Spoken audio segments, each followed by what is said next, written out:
اتنی اللہ کی نعمتیں آپ پر بس ہیں، لیکن ہم سوچتے نہیں.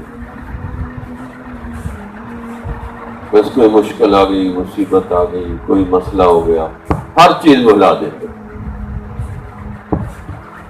یعنی بچپن سے لے کر اب تک کھلایا پلایا، جوان کیا، شکل و صورت، یعنی ہزاروں نہیں لاکھوں نعمتیں ہیں، لیکن وہ ساری کی ساری ایک مشکل مصیبت آئی بنا دی. جی مجھے تو یہ نہیں ملا، وہ نہیں ملا، فلاں نہیں ملا. تو میرے بھائی جو کچھ پہلے ملا ہوا اس کا شکر ادا کیا.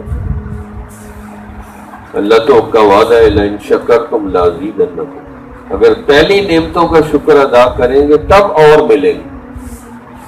پہلے کا تو شکر ادا کر نہیں رہے تو اور کیسے ملے؟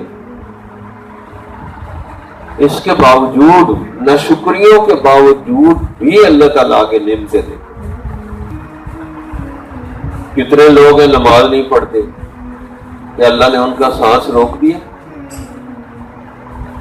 اب اللہ کھلا رہے ہیں، پلا رہے ہیں، زندگی دی ہے، سانس آ رہا ہے، لیکن وہ ایک نماز کا سجدہ کرنے کے لیے تیار نہیں.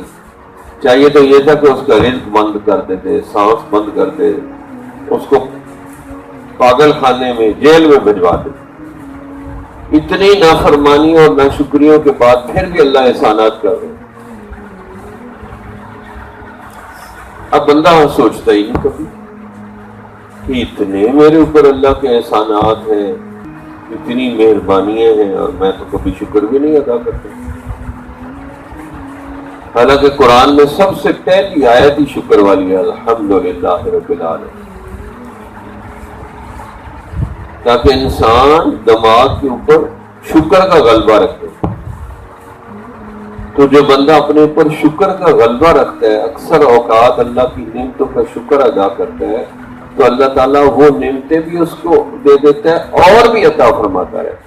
جمال الوجود بذكر الإله وتصفو الحياة بنور